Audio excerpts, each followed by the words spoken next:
다 같이 일어나서 하나님 말씀 듣겠습니다. 오늘 본문 출애굽기 32장 1절에서 6절입니다. 우리 교회는 하나님 말씀 들을 때 일어나서 경청을 합니다. 참고해 주시면 좋겠습니다. 제가 봉독합니다. 백성이 모세가 산에서 내려오미 더딤을 보고 모여 백성이 아론에게 이르러 말하되 일어나라 우리를 위하여 우리를 인도할 신을 만들라. 이 모세 곧 우리를 애굽 땅에서 인도하여 낸 사람은 어찌 되었는지 알지 못함이니라. 아론이 그들에게 이르되 너희의 아내와 자녀의 귀에서 금고리를 빼어 내게로 가져오라. 모든 백성이 그 귀에서 금고리를 빼어 아론에게로 가져가매 아론이 그들의 손에서 금고리를 받아 부어서 조각칼로 새겨 송아지 형상을 만드니 그들이 말하되 이스라엘아 이는 너희를 애굽 땅에서 인도하여 낸 너희의 신이로다 하는지라.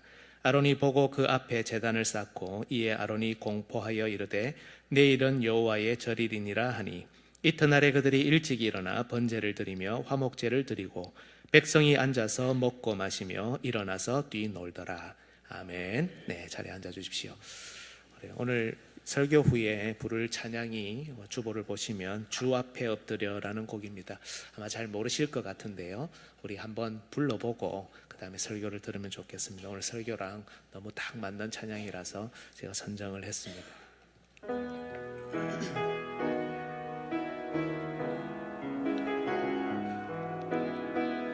우리 가사를 생각하면서 우리 한번 불러보면 좋겠습니다. 주 앞에 엎드려 경배합니다. 주 앞에 엎드려 경배합니다. 오직 주께 주 경배합니다. 주 경배합니다. 다른 신 아닌 오직 우리 처음부터 한 번만 더 하겠습니다. 주 앞에 엎드려 주 앞에 엎드려 경배합니다. 오직 주께 주 경배합니다. 주 경배합니다. 다른 신 아닌 오직 주께 나의 모든 우상들 나의 보좌 모두 다 내려놓고 주 앞에 엎드려 경배합니다.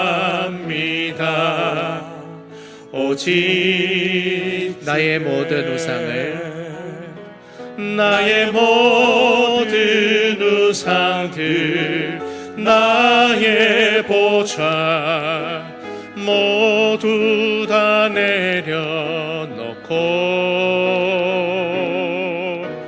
주 앞에 엎드려 경배합니다. 오직 주께 아멘. 감사합니다. 설교 마치고 또 부르면서 기도하면 좋겠습니다.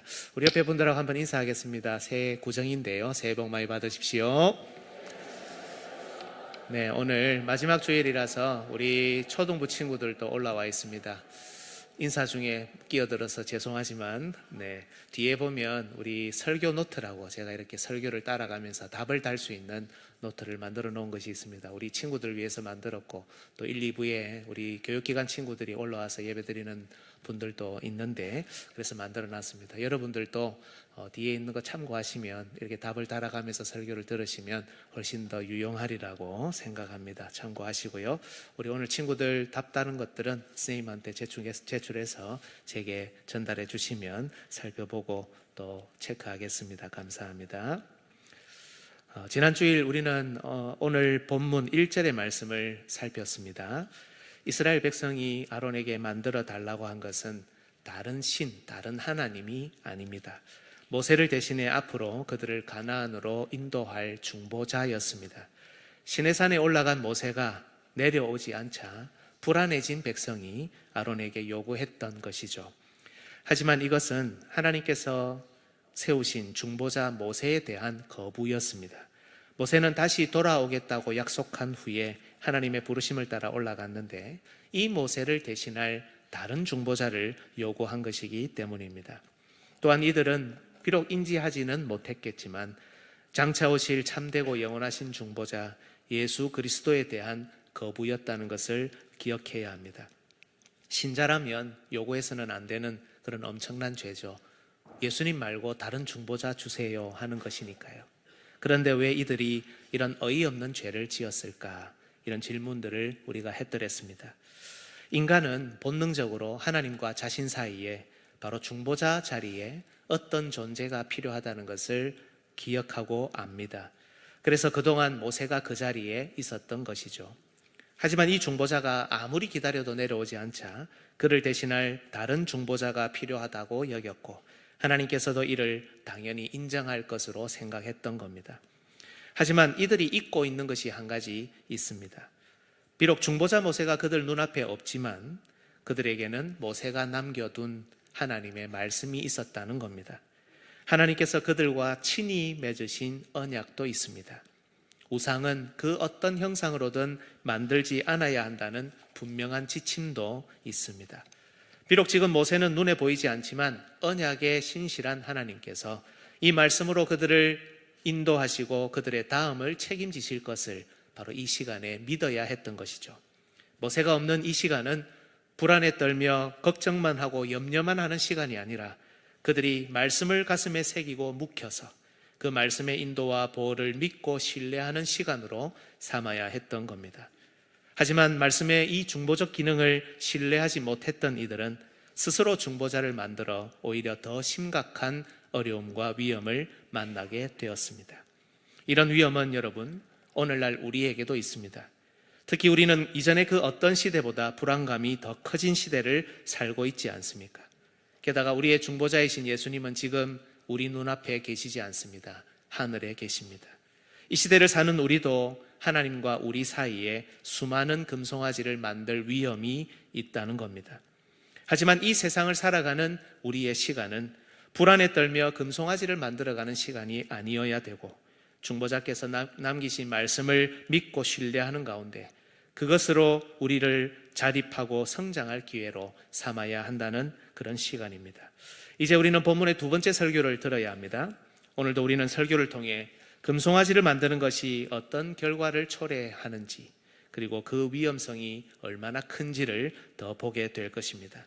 오늘 설교를 통해 우리의 모든 우상을 버리고 타파하며 오직 하나님의 말씀을 따라 우리의 영원한 중보자이신 예수 그리스도만을 소망하며 살아가는 주의 백성들 되시기를 예수님의 이름으로 축복합니다. 설교의 주제는 지난주와 같습니다. 우리 다시 한번 같이 읽겠습니다. 우리는 오직 영원한 중보자이신 예수 그리스도를 통해서만 하나님을 섬겨야 한다. 네, 오직 영원한 중보자이신 예수님을 통해서만 살아가고 예수님을 통해서만 하나님을 섬겨야 합니다. 이를 위해 저는 두 번째 이스라엘 백성이 금송아지를 요구한 결과에 대해 설교하겠습니다. 여러분 먼저 금송아지가 탄생하는 과정을 한번 봅시다. 자신들을 위한 중보자를 만들어 달라는 백성의 요구에 아론은 그들의 금고리를 가져오라고 요구합니다.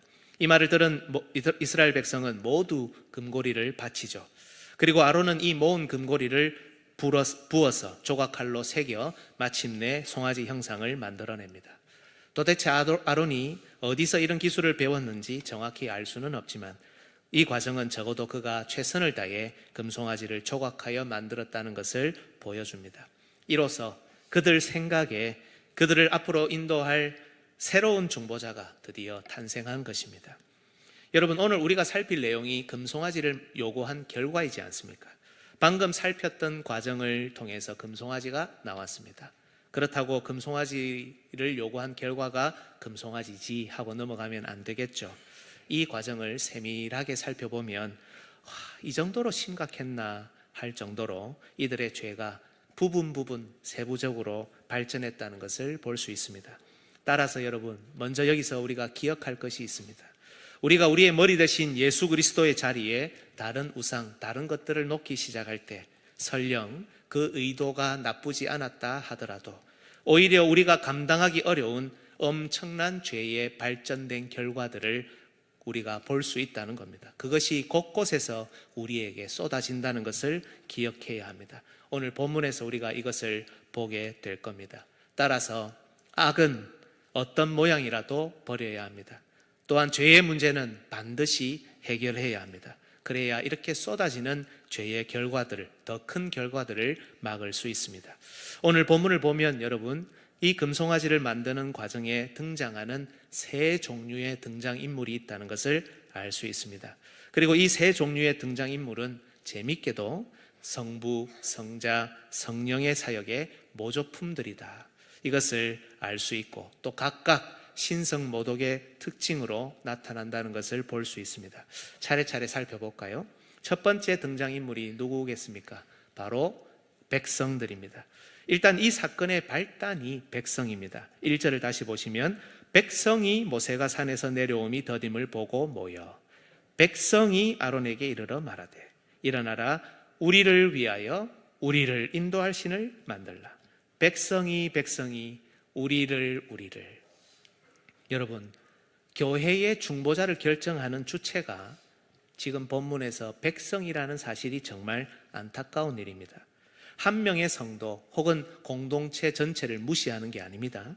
하지만 교리를 결정하고 교회의 질서를 결정하는 것은 백성이 아니라 하나님의 말씀이어야 합니다. 그러나 지금 안타깝게도 백성이 교리를 만들고 중보자를 결정하며 교회의 질서를 결정하고 있습니다. 이들의 요구에 아론은 금고리를 가져오라고 합니다. 그런데 여러분, 누구의 금고리를 가져오라고 할까요? 2절을 보시면 그들의 아내와 자녀의 귀에 있는 금고리를 가져오라고 합니다. 그냥 평범하게 읽고 넘어가기 쉬운 장면이지만 사실 이 속에는 엄청난 구속사의 비밀이 숨겨져 있습니다. 여러분, 이 금고리는 어디서 났을까요? 이스라엘은 지난 430년간 종살이했던 노예들이었습니다. 그죠? 그런데 이들이 어떻게 이런 금을 가지고 있게 된 겁니까? 이 금은 바로 출애굽 당시 애굽 사람들에게서 받아서 나온 것들입니다. 일찍이 하나님께서는 이렇게 말씀하셨습니다. 이것을 받을 때 이걸로 자녀들을 꾸미라라고 말입니다. 출애굽기 3장 21절 22절 내가 애굽 사람으로 이 백성에게 은혜를 입히게 할지라 너희가 나갈 때에 빈손으로 가지 아니하리니 여인들은 모두 그 이웃 사람과 및 자기 집에 거류하는 여인에게 온 은폐물과 금폐물과 의복을 구하여 너희의 자녀를 꾸미라. 이게 출애굽기 3장입니다. 아주 초창기에 모세가 하나님의 부름을 받고 애굽에 들어갔을 때 그때 하나님이 그들에게 먼저 말씀하신 것이죠. 그리고 이 약속의 말씀대로 과연 이스라엘은 출애굽할 당시 은금 폐물을 그리고 의복을 요구하여 받아 나옵니다. 출애굽기 12장 35절 36절 여러분이 한번 읽어주시겠습니까? 시작. 이스라엘 자손이 모세의 말대로 하여 애굽 사람에게 은금 폐물과 의복을 구하매 여호와께서 애굽 사람들에게 이스라엘 백성에게 은혜를 입히게 하사 그들이 구하는 대로 주게 하심으로 그들이 애굽 사람의 물품을 취하였더라. 아멘. 오해하면 안 되는데요. 이것은 여러분 약탈이 아닙니다. 사실 처음에 이스라엘이 야곱의 가족이 애굽으로 갔을 때 노예로 간 게 아니죠. 손님으로 갔습니다. 하지만 이들은 지난 430년간 품삯을 전혀 받지 못한 채 노예로 일했습니다. 따라서 이것은 어떤 의미에서 그들의 품삯이기도 합니다. 그리고 출애굽이라는 하나님과 애굽 신과의 싸움, 하나님과 애굽과의 전투에서의 승리에 대한 하나님께서 획득하신 일종의 전리품입니다. 전쟁에서 승리하면 전리품을 얻게 되죠. 전리품의 개념으로 이 은금 폐물이 주어진 겁니다. 오늘 본문에서 아론이 너희 아내와 자녀의 귀에서 금고리를 뺏어 가져오라 했으니 이스라엘은 출애굽하는 과정에 하나님의 명령을 따라 틈틈이 그들의 아내와 그들의 자녀를 이 금고리로 치장하고 꾸몄다는 것을 우리가 짐작할 수 있습니다. 그렇다면 여러분, 하나님께서는 왜 이스라엘에게 이런 전리품, 은금, 폐물, 이런 물질을 주셨습니까? 나중에 보면 이들이 애굽에서 받아 나온 이 전리품은 성막을 만들 때 사용됩니다. 하나님께서는 승리의 전리품으로 그들이 이 땅에서 그저 잘 먹고 잘 살라고 하신 것이 아니라 하나님의 집을 지으라고, 하나님 나라를 세워가는 일에 아낌없이 사용하라고 많은 복을 주신 겁니다. 그렇다면 여러분, 이것으로 하나님의 집을 세워야지, 그것을 꾸며야지 왜 먼저 자녀를 꾸미라고 하셨습니까? 구약에 잘 보면 하나님의 집이 사실은 건물과 구조물입니다. 성막이 그렇고요, 성전이 하나님의 집입니다. 하지만 이 구약의 하나님의 집은 사실 그림자에 지나지 않습니다. 성막과 성전은 장차 오실 예수 그리스도를 가리키고, 더 나아가 오늘날 우리와 같이 신약의 성도들이 이루는 예수 그리스도의 몸된 교회를 상징합니다. 따라서 승리의 전리품으로 너희 자녀를 꾸미라 라는 말씀은 비록 구약 시대였지만 하나님께서 그들과 그들의 자녀를 다음 시대 영광스러운 하나님의 집으로 아름답게 세워나가실 것을 보여주는 일종의 예언적인 계시였던 겁니다. 특별히 신약의 고린도전서 같은 데를 보면 여러분, 사람을, 회중을, 교회를 하나님의 집으로 세워나가는 것은 단연코 성령님의 사역입니다. 하지만 신약시대 교회는 구약처럼 물질로 세우지 않습니다. 물질도 필요하지만 그것이 가장 중요한 위치를 차지하는 게 아니라는 말씀입니다. 신약시대 교회는 성령님이 주시는 은사와 직분으로 교회를 아름답게 만들고 세웁니다. 그리고 은사와 직분으로 서로를 섬기며 교회를 세워갑니다. 하나님께서 우리에게 선물로 주신 은사와 직분은 바로 주 예수 그리스도께서 죽음을 이기시고 승리하셨다는 증거이고 전리품인 겁니다. 우리는 바로 이 선물, 이 전리품, 은사와 직분으로 교회를 아름답게 만들어가며 아름답게 세웁니다. 시내산 아래의 이스라엘 백성은 새로운 중보자, 새로운 금송아지를 요구했습니다. 그런데 그 결과가 무엇입니까? 하나님이 주신 선물로 자신과 자신의 자녀들을 아름답게 만들어가고, 무엇보다 하나님의 집을 아름답게 건설해야 되는데 그것으로 다른 중보자를 아름답게 보이려고 치장하고 있습니다.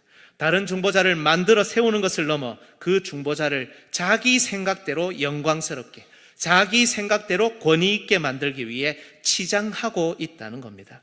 중보자를 드러내시는 성령님의 자리를 이 백성이 찬탈하고 있죠. 신성모독입니다. 특별히 4절을 한번 보실까요? 아론이 그들의 손에서 금고리를 받아 부어 조각칼로 새겨 송아지 형상을 만드니 그들이 말하되, 백성이 말합니다. 아론이 만들었는데 백성이 말합니다. 이스라엘아, 이는 너희를 애굽 땅에서 인도하여 낸 너희의 신이로다 하는지라. 백성이 주도하여 교리를 창조하고, 백성이 주도하여 중보자를 만들고 교회 질서를 만들다가 백성이 주도하여 스스로 창조해낸 가짜 말씀의 원리를 선포합니다. 이스라엘아, 이가 너희를 애굽 땅에서 인도하여 낸 너희의 신이다.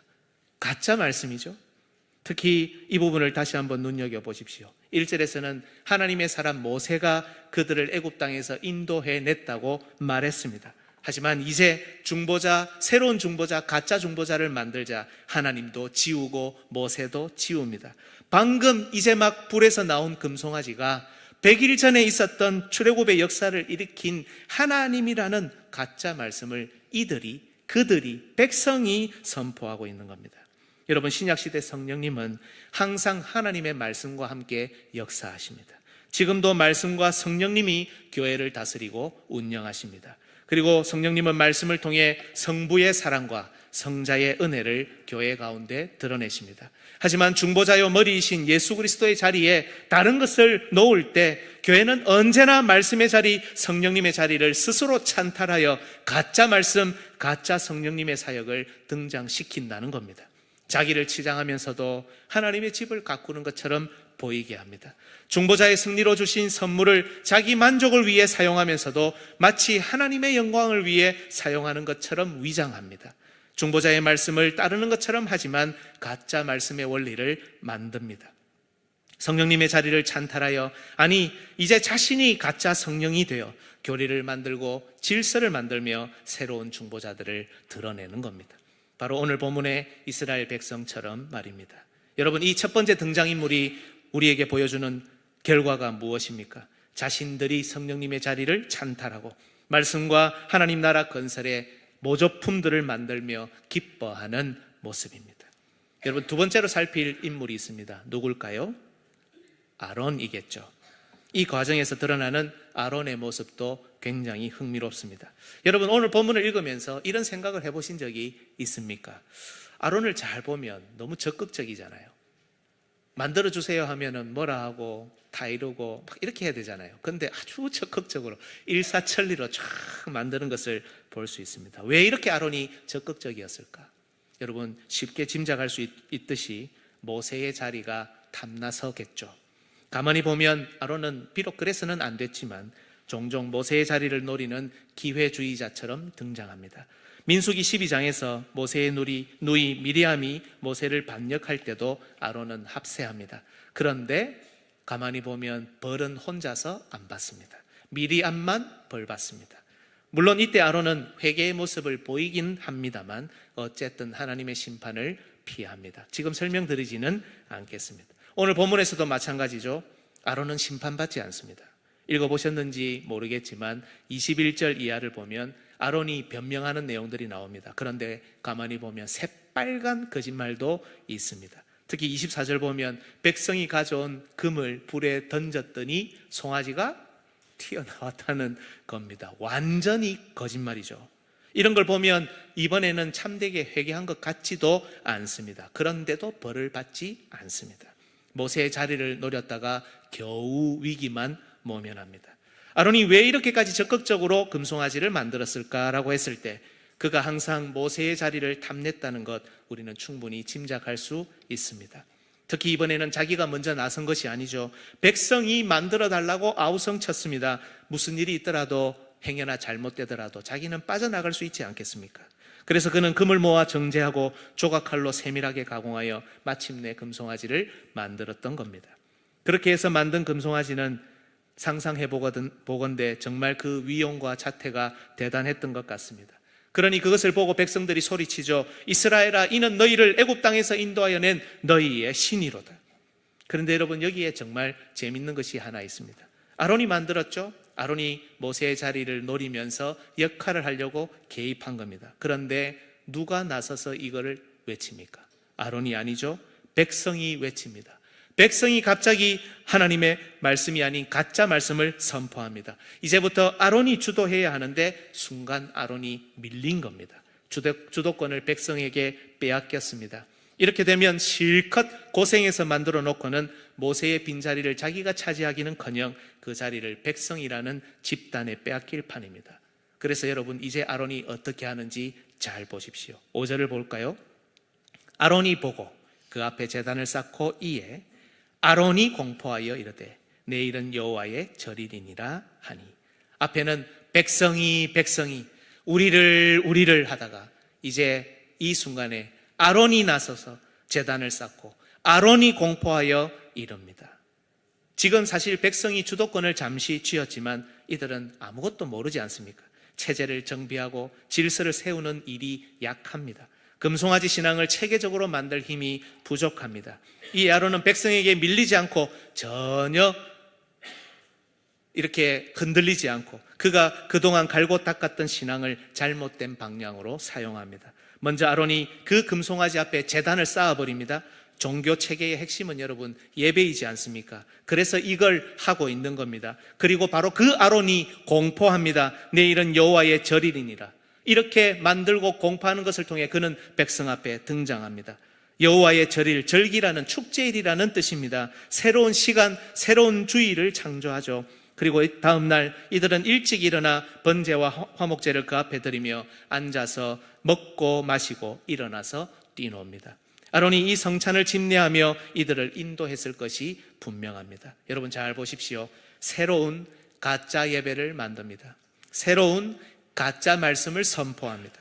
새로운 가짜 주일, 새로운 가짜 절기, 새로운 가짜 시간을 창조합니다. 새로운 가짜 성찬을 만듭니다. 이 모든 일을 아론이라는 직분자가 주도합니다.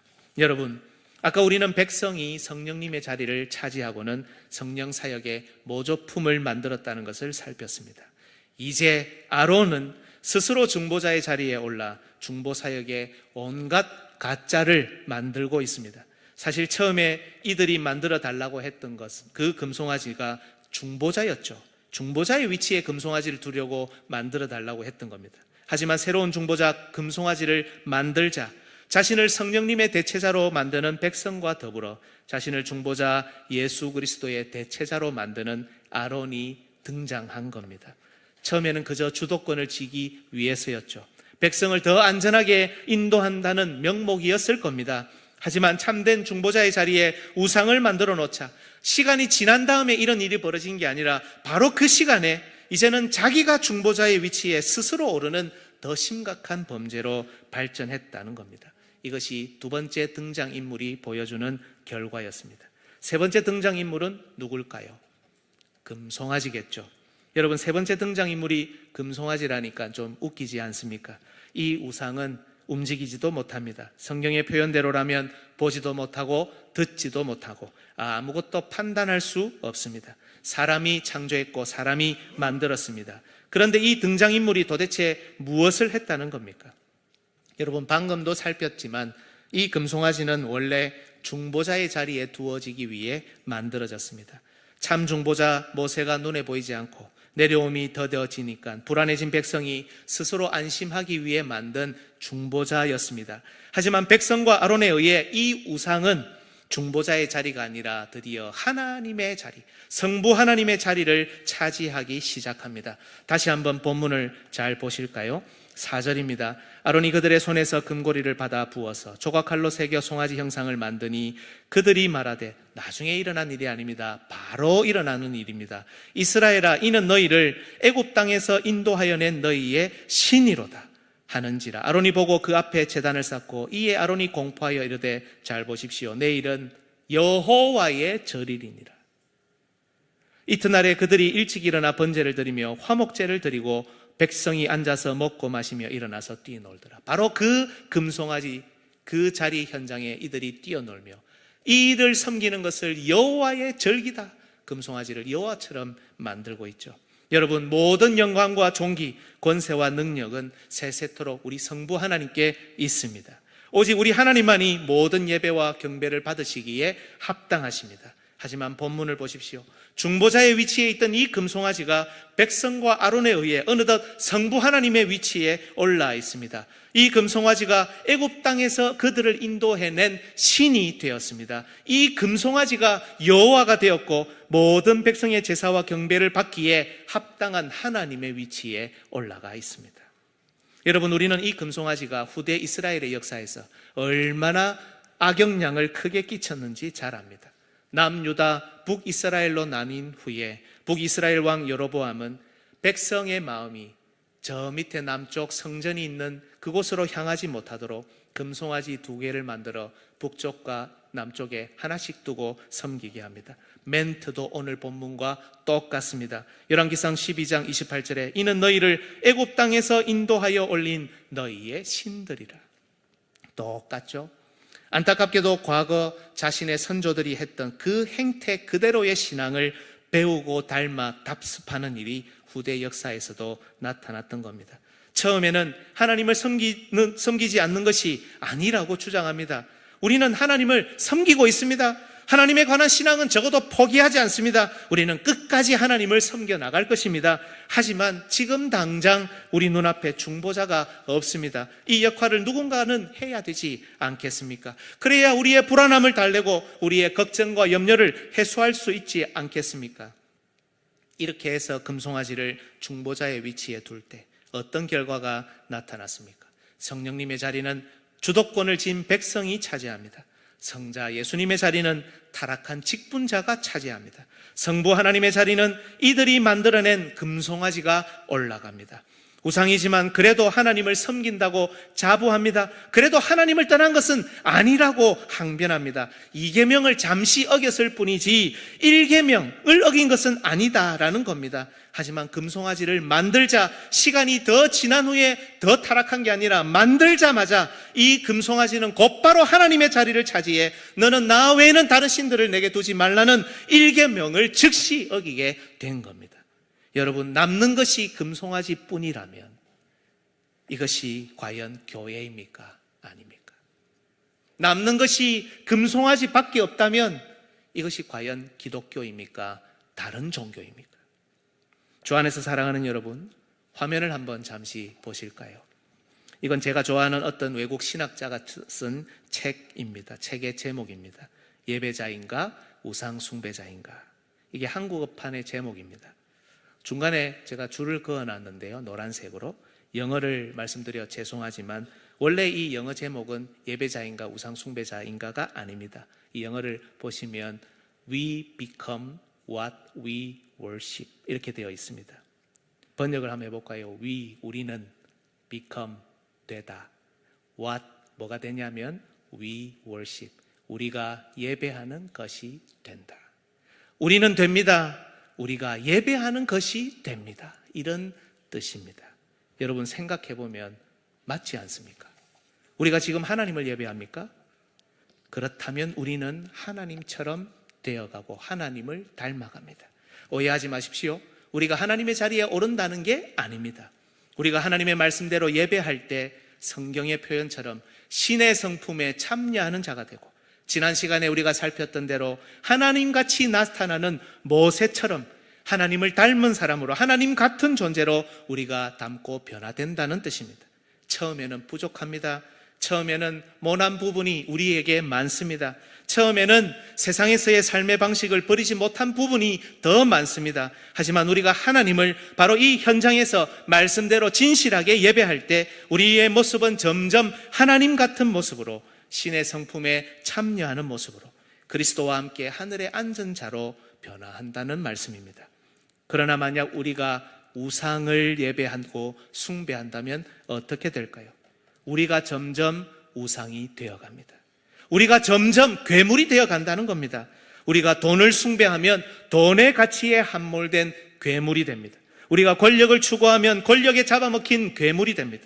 우리가 신념과 자존심을 숭배한다면, 우리가 자녀를 우리의 우상으로 만들어간다면 우리는 바로 그 우상에게 잡아먹힌 우상과 닮은 바로 그 우상처럼 되어간다는 겁니다.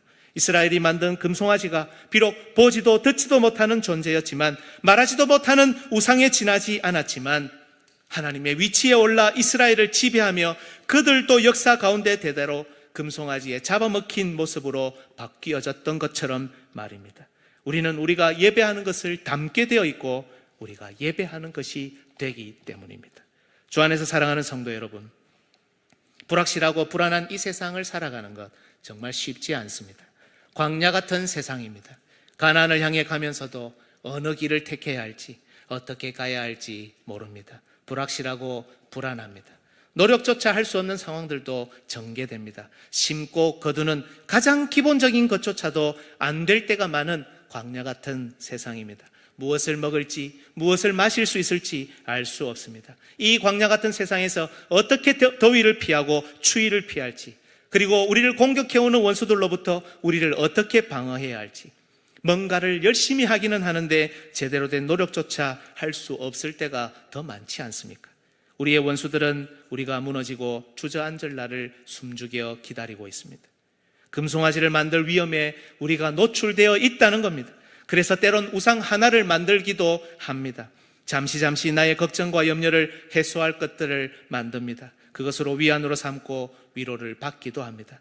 그러나 여러분, 오늘 우리가 본 금송아지의 결과처럼 우리가 우상을 만들기 시작할 때 그 결과는 더 나쁜 방향으로 쏟아지듯 나타날 것이라는 겁니다. 그저 예수 그리스도의 자리에 잠시 다른 우상 하나 놓은 정도가 아니라는 겁니다. 성령님의 자리를 우리 스스로 찬탈하여 오히려 우리 자신을 마음껏 훼손하고 괴물이 되어갈 겁니다. 내 마음대로의 원칙과 원리를 만들고 새로운 질서를 내 스스로 만들 뿐 아니라 우리가 아름답게 꾸미고 가꿀 선물도 우리가 결정할 겁니다. 예수님의 자리에는 적당히 타락한 지도자들로 채워나갈 겁니다. 이 지도자는 우리의 입맛에 맞는 종교 체계를 만들어줍니다. 우리가 앉아서 먹고 마시며 일어나서 뛰놀 수 있는 그런 타락한 장을 만들어줄 겁니다. 그리고 결국 우리는 우리가 예배하는 금송아지를 마침내 하나님의 자리에 두고 그 우상 뒤에 있는 우리 원수 사탄 마귀의 모습을 닮아 자신을 무너뜨리고 삶을 오히려 괴물처럼 어지럽게 만들어갈 겁니다. 따라서 여러분, 이 시간 불확실한 삶의 현장에서 우리가 할 일은 금송아지 하나를 만드는 게 아니어야 합니다. 어떤 불확실한 상황에서든 어떤 어려운 여건에서든 우리가 할 일은 오직 우리의 중보자를 기다리며 중보자가 남기신 말씀을 붙들고 그 말씀으로 더 온전한 시간을 만들어 가는 겁니다.